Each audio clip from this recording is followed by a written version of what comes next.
Welcome, ladies and gentlemen, boys and girls, to another edition of the Dirty O IDP Underdogs. Welcome to Wacky Week 18 here in the NFL.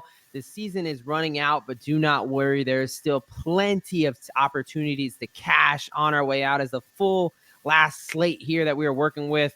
Of course, Dirty O here, SGPN Football Doc, Sebastian handling the offense, and my guy, the IDP tipster, the IDP Dots Godfather, Mr. Gary Van Dyke, handling the defense here. So we are underdogs because this is not your normal prop show. We are not out here giving you minus 110, minus 125, minus 150 props that nobody's going to make any money with. No, like any true underdog, we are out there sniffing and smelling and finding the true value that the sports books don't want you to know about. That is right, folks. We are giving out 5 offensive props with the Dirty O. I will be handling that. Gary will be handling the defense with 5 defensive props. And every prop we are giving out is at plus money, and the only goes up from there, folks. So without further ado, we're about to roll right into it. But let me give you a quick little recap. So one of the best situations about betting props at plus money, especially good money, is we look at a week like last week, week 17. We gave out our 5 offensive, 5 defensive. We went 5 out of 10. Typically, all right, you're betting, 500. Not the best week with betting, but when you're hitting props at, plus 380, plus 175, it really pays off. So we are up a nice over 9.5 units just from last week, because we hit a plus 380. We hit 2 plus 175s. So this is the best opportunity when you get to bet at plus money where you don't need to go 9 out of 10 to be profitable. So just a quick recap. We structure the show the way we do because it allows us to be more profitable. And if you really trusted me last week, I gave out 2 ladders where the lowest rungs did hit.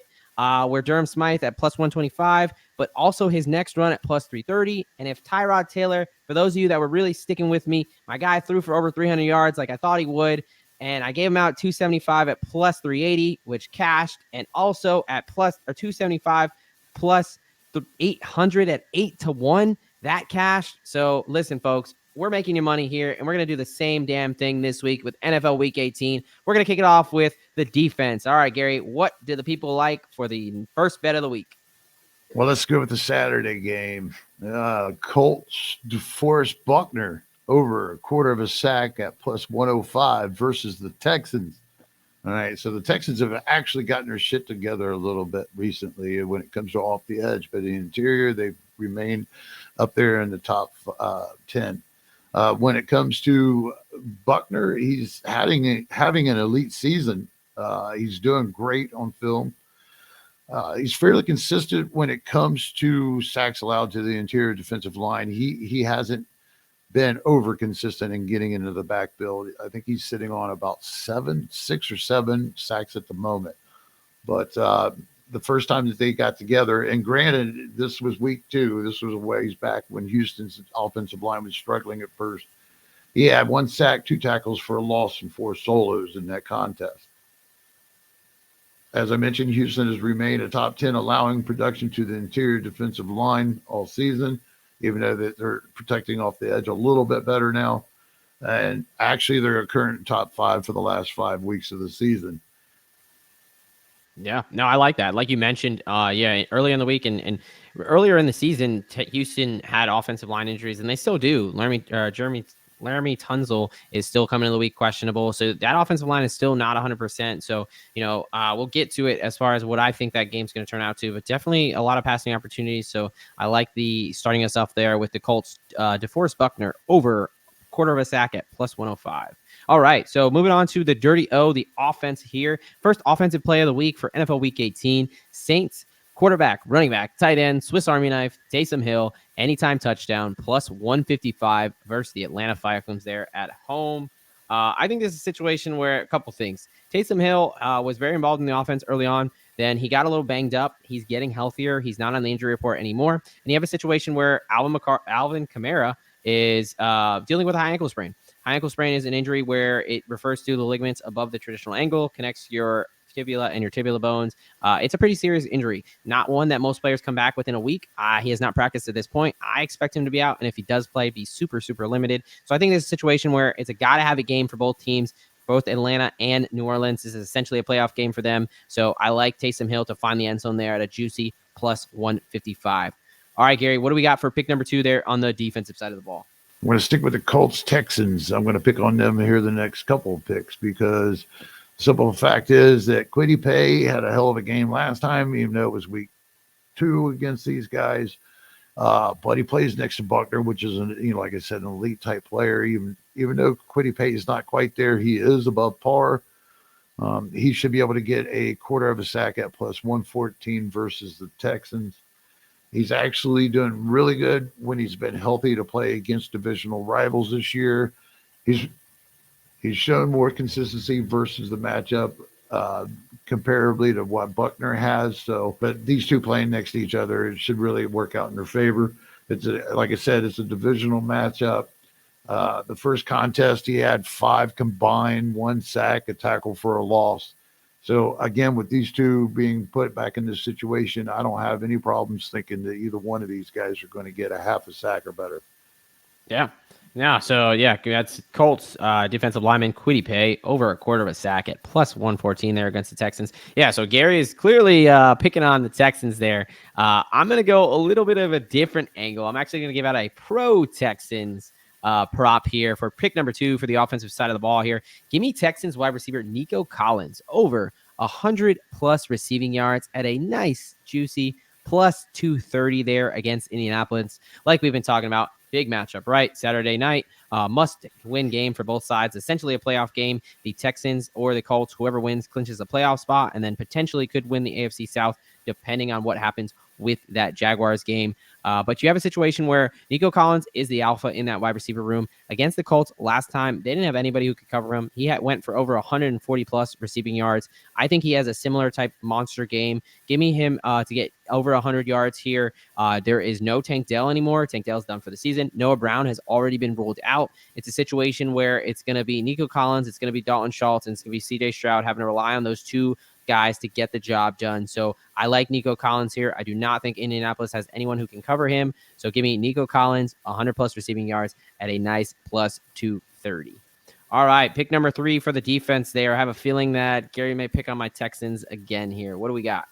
Indeed, I am. I'm going to stick with the Colts linebacker E.J. Speed with over 5.5 solo tackles at plus 124 again against the Texans.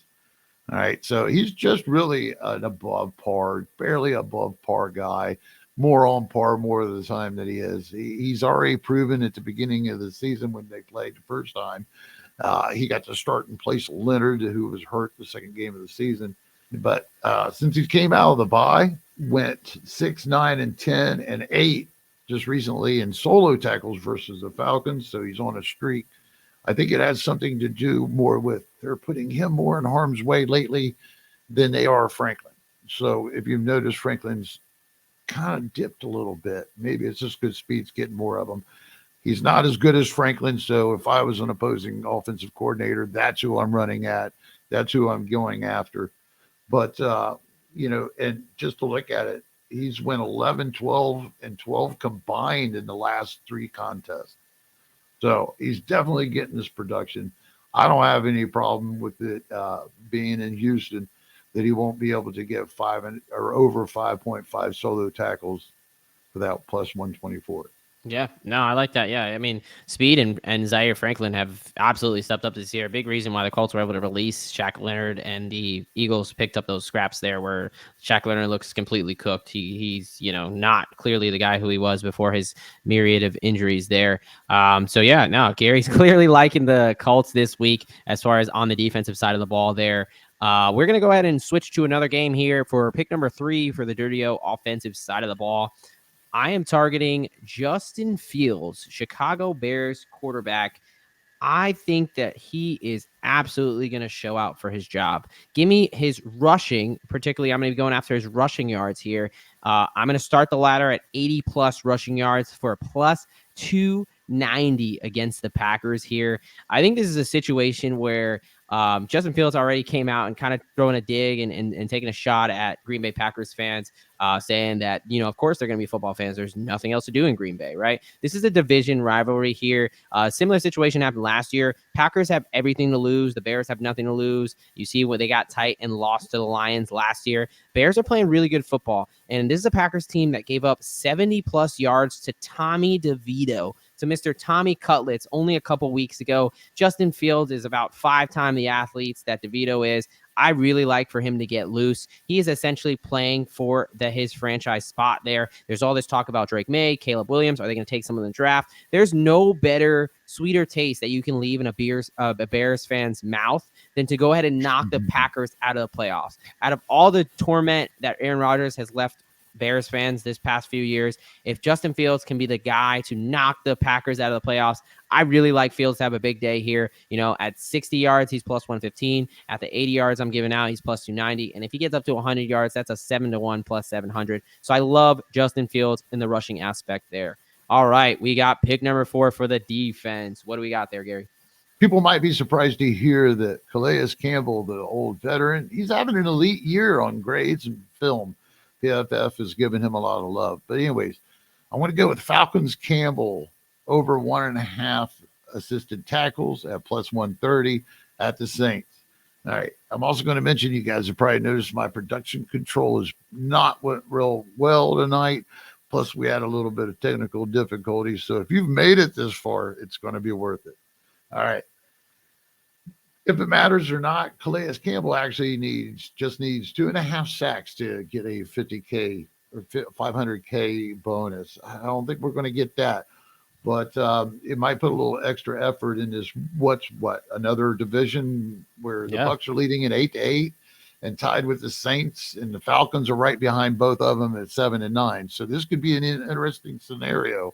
Campbell's going to be revved up to go, and he's definitely the best guy since they lost Grady Jarrett on that interior defensive line earlier in the year. He's been the best it's been in there. He's doing better than both defensive end. But anyway, so Campbell's looking good sitting in this, and I see him playing his 65-70% of the snaps in this matchup. The last time they got together, he had 4 assists themselves in one solo. That was in week 12. You got to imagine, which that wasn't that long ago, they didn't have Grady Jarrett, so they probably keyed off on him. And that's probably why he got 4 assists that game, which is not his normal, where he's usually getting 2 for the last 4 games on average. No, actually, he got like 3 games in a row. He got 2, and then it went to 0. So on average, he's increased his production this last 5 to 6 games. Maybe he's looking at the dollar signs or hoping for it. But again, this is a big rivalry game where it's going to be a lot on the line. So I have no problem going with Falcons Campbell over 1.5 assisted tackles at the Saints. Yeah, I mean, hey, I think the player incentive situation is always a little tricky. You got to look at the situation. You can't just take it for face value. But you have a guy that, he's got all the motivation to really give his best effort, whether it's the money or whether it's a must-win game for the Falcons and the Saints. So I think for him to get over 1.5 assists is very, very doable. All right, pick number 4 for the offensive here. I'm going to give out a guy who most people may not be aware of, right? So we're going to go with the Ravens tight end Charlie Kolar, the rookie out of Iowa State, I believe. Anytime touchdown at plus 550 for kick us off here for Saturday Night Football against the Steelers. Now, I know what you're thinking. You're like, who the hell is this guy, right? So it's a situation where the Ravens have already come out and said they're going to sit a lot of their starters. Lamar's not playing. OBJ's not playing. Mark Andrews is already out for the year. I doubt Isaiah Likely is going to get a lot of run. And Snoop Huntley or Tyler Huntley is going to be playing quarterback. Now, let's be honest. Snoop Huntley just showed us just last year that he's not a bad quarterback. In fact, he made the Pro Bowl, and I would probably take Tyler Huntley over any of the Pittsburgh quarterbacks that they have right now. So it's a situation where you're going to have some backups playing, but Tyler Huntley is playing, whether he's going to be in the playoffs if Lamar gets hurt or for a contract, in the future or a team to pick him up. I think he's going to be motivated, and I think Charlie Kolar is going to be one of the guys. Backup quarterbacks love dump offs to the tight ends. They love dump offs to the running back, and they love using their legs. Huntley's rushing prop is not out yet, but that's another one I'm looking to take. But it's a situation where Huntley threw 1 pass last week. And where did that 1 pass go to? A 19-yard touchdown to Charlie Kolar. I think with a situation like this game, it is wacky week 18, right? There are some guys that are not going to be playing who are typically playing. That creates opportunity in the betting world. So look at a team like the Ravens. I don't think they know how to price a guy like Kolar. We don't know how much he's going to play. I think he's going to be involved not only in the game, but in the red zone. Give me Charlie Kolar, tight end for the Baltimore Ravens, anytime touchdown at plus 550. And yes, folks, your ears are not lying to you. The numbers are only going up here. Again, we are giving these odds out. These odds are as of Thursday night, January 4th, when we're recording. Again, we encourage you guys, once you listen, to get in, because typically those prices do not drop and do not go in the positive way, although you never know. But this is where those prices were given out, and we encourage you to get in early. All right, pick number 5 for the defense. Go ahead and round us out here, Gary. What do we got? Well, I'm just jealous because I couldn't get as high as your numbers this week, man. I did fairly well last week with a couple 170s, 175. But, man, looking at DraftKings even right now, I mean, they only had like one Saturday game and 3 or 4 of the Sunday games listed with anything with odds on it. So, of course, I had to cherry pick. I got to get my favorites out of there, but I dwindled it down from about a dozen, in which you guys can check out the second edition of the Underdogs with me and Dynasty Dork Dave. We'll be recording tomorrow, so we should be out again Saturday. So I'm going to quit rattling on and quit talking all this excitement, because that's far from all we got coming this off season. We ain't done. We ain't letting off the gas just because the season ends either. All right, so let's go with Dolphins Andrew Van Ginkel over a quarter of a sack at plus 135 versus the Bills. All right, I love this guy this year, man. Longtime veteran, hadn't really peaked. I think he was kind of like a second, third, maybe fourth round draft pick. Either way, there was a lot of anticipation when he came in the league as a linebacker, and he's been with Miami playing as an edge rusher for quite some time. He's had a remarkable season this year. He got an opportunity when Jordan Phillips was hurt at the beginning of the season to step in, and he happened to play like 2 or 3 games where he played the Bills, and he came out of that with like 2 sacks, 3 tackles for a loss, multiple tackles with that. And now with the situation where Jordan Phillips ended up exiting again for the season on IR, he's actually the best graded elite athlete here. He's got a 91 PFF grade. Everybody else, the best we have is like, I think Buckner was like 81. All right. I don't like quoting those type of grades, but that's what that is. So he's having a remarkable season considering. And with Bradley Chubb out of the situation, they're going to be really leaning on him to get after Josh Allen. And since he got to him 2 times the first time, and he's on a streak where he's had 2 sacks in the last 3 games, I think he's revved up to play in Miami against Buffalo and get this quarter of a sack at plus 135. There you go. Yeah. It's only fitting in week 18 you get your guy in there with Van Ginkel. Isn't that another close division type? Yeah. Doesn't this game matter? Oh, yeah, it matters. Oh, yeah. So nobody going to be resting nobody. I think it's no. Well, as you mentioned that, though, although this game is for all the marbles there, as in a situation where if Buffalo loses, there is a high probability, is very likely they're out of the playoffs. If they win the AFC East. If the Dolphins win, they win the AFC East. If they lose, they've already locked up a playoff seed. So it's a situation where I love it when a good plan comes together, because you were just talking about Miami's injuries, and Bradley Chubb out for the year with a torn ACL. Jalen Phillips out for the year with an Achilles injury. Xavier Howard is likely out this week with an injury himself. So I'm going to be targeting that banged up Miami defense. And for my 5th and final prop here on the offensive side of the ball, give me Bills wide receiver Gabe Davis. Mr. Boomer Bust himself. I am betting on him this week to have a boom week. 80+ receiving yards at plus 750. Listen, folks, just look at his game logs here. When Gabe Davis pops, he pops. He does not, there's not a consistent 50 yards from him. It's 20, 20, 0, 150. He is a big play type of guy. I think it's a situation where that Miami secondary is very different. When Xavier Howard went out in that Baltimore game, they got lit up in the back end. Yes, Jalen Ramsey is still there, but Vic Fangio already came out and said that Ramsey is likely to follow Stephon Diggs around the field as their best wide receiver. I think this opens up opportunity where Gabe Davis may have Eli Apple on him for a majority of the game. I love that situation as a bettor. I'm playing him up all the way at 90 plus yards at 11-1. I love Gabe Davis this week for a situation where he can have, a long bomb and, 2 catches could get him there, right? So I like Gabe Davis to take advantage of this very banged up defense. Buffalo, more than Miami, needs this game. I really like the Bills here, and I'm sitting on a nice Bills to win the AFC East at plus 265 I got last week because I figured the Dolphins were going to lose, and the Bills need this game. So give me Gabe Davis at 80-plus receiving yards there and a juicy plus 750. All right, folks, those are the top 5 bets. We gave you 5 offensive, 5 defensive, all at plus 105 and higher. I'm going to give you a very quick recap here before we move to the real big, juicy parlays here. So your week 18 NFL prop bets for the defense. We have Colts defensive end DeForest Buckner. Colts defensive tackle DeForest Buckner over a quarter of a sack at plus 105. Colts defensive end Kwitty Paye over a quarter of a sack at plus 114. Colts linebacker EJ Speed over 5.5 solo tackles at plus 124.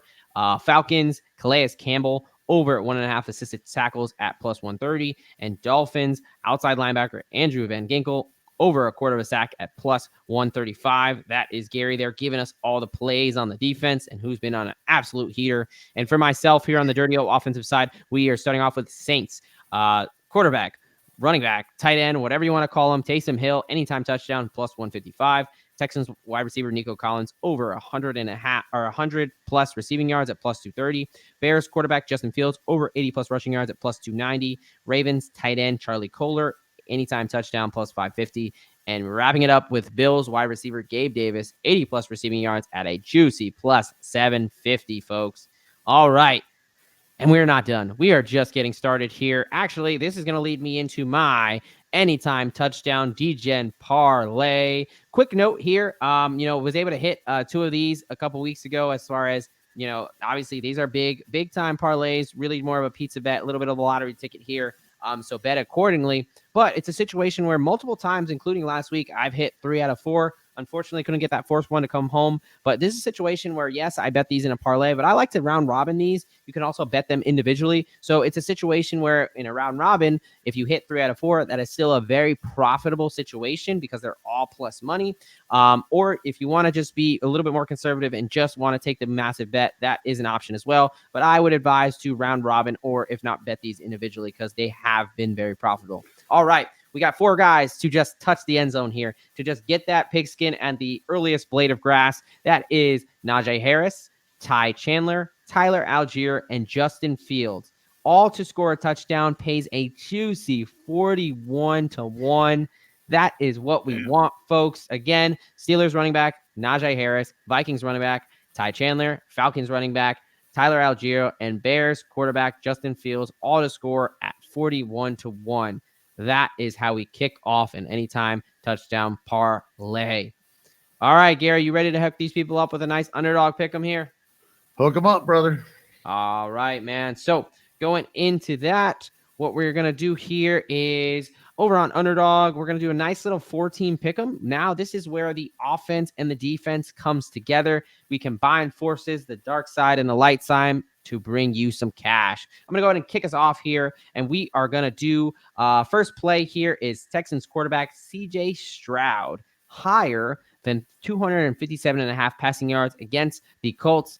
Obviously, based on what we've been talking about, it seems like Gary and I see this game going a little bit differently, but I like the Texans here in this matchup. It's a gotta-have-it game. It is a playoff game for both these teams. Give me CJ Stroud over Gardner Minshew any day. Last time he played the Colts, he absolutely lit them up for over 300-plus yards very easily. So I like this situation. I think whether they're in the lead or coming from behind, I think the Texans' best way to move the ball is through the air. CJ Stroud is starting to look like the guy that he was before the injuries and before the concussion. So give me CJ Stroud higher than 257.5 pass yards versus the Colts.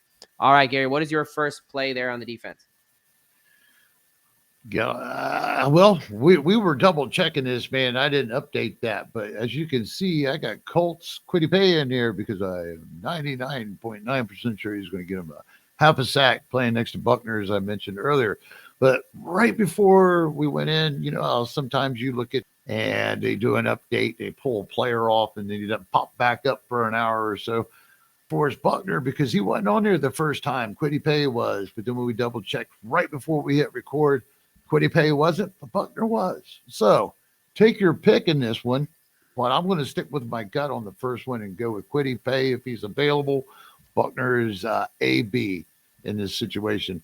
It's going to be Colts, Kwitty Paye higher than a half a sack at a juicy 1.25x. Did I say that right? Juicy? Yeah, a little spicy, a little picante Spicy. there from Underdog. Spicy. Yeah. Yep. Yeah, so a little bit of a dealer's choice there, folks. You want to go Kwitty Paye or you want to go DeForest Buckner? Both of them over half a sack is a spicy 1.25x. So have at it, folks. Yep. All right, finishing off with the last offensive play of the night here. We're going to go with Giants quarterback Tyrod Taylor higher than 201.5 passing yards against the scumbag Philadelphia Eagles. Yeah, this is egregiously mispriced. It's a situation where I got on here and told you guys how much I like Tyrod Taylor last week, and there's probably some people like, what the hell are you talking about? Perennial backup Tyrod Taylor. Yes, that Tyrod Taylor. He throws one of the prettiest deep balls in all of the league, and he's went up against the Rams defense that wasn't that good. And now this is an Eagles defense that is arguably worse as far as their secondary. I mean, they have been getting lit up left and right. Tyrod Taylor only played a half against them, and he threw like a 70-yard bomb to Darius Slayton. So I really like Taylor to just pop over this 200 yards. He started 3 games at this point.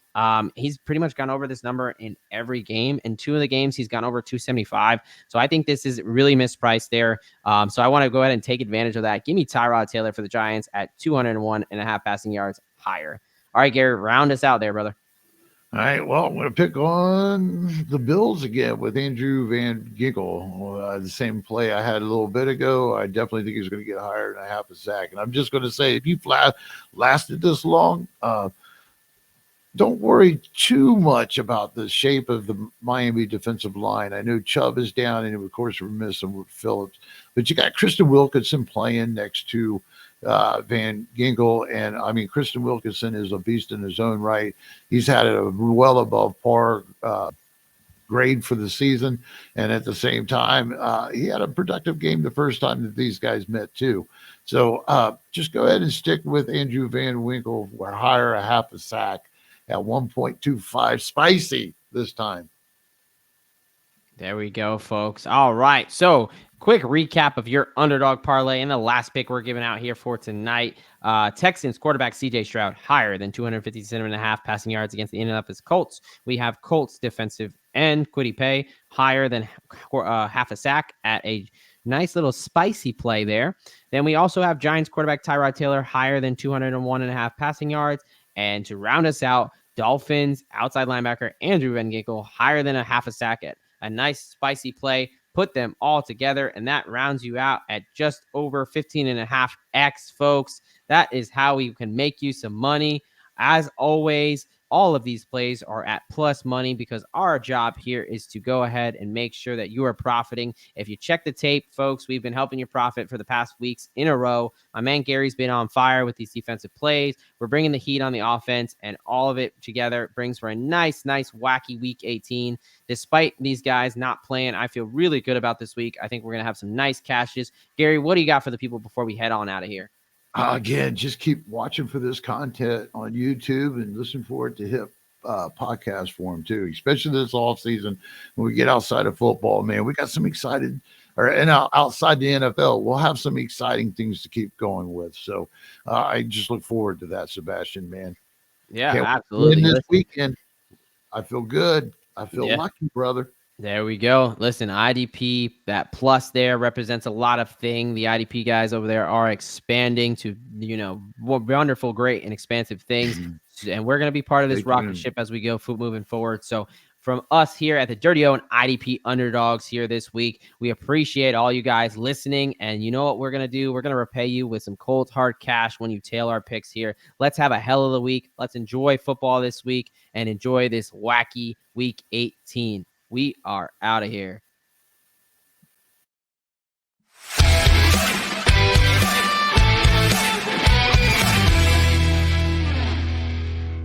Thank you for watching this IDP Guys video. If you like this content and you want more fantasy football content, click here. If you enjoyed this video and you want to see more videos to help you master your IDP league, click here to subscribe.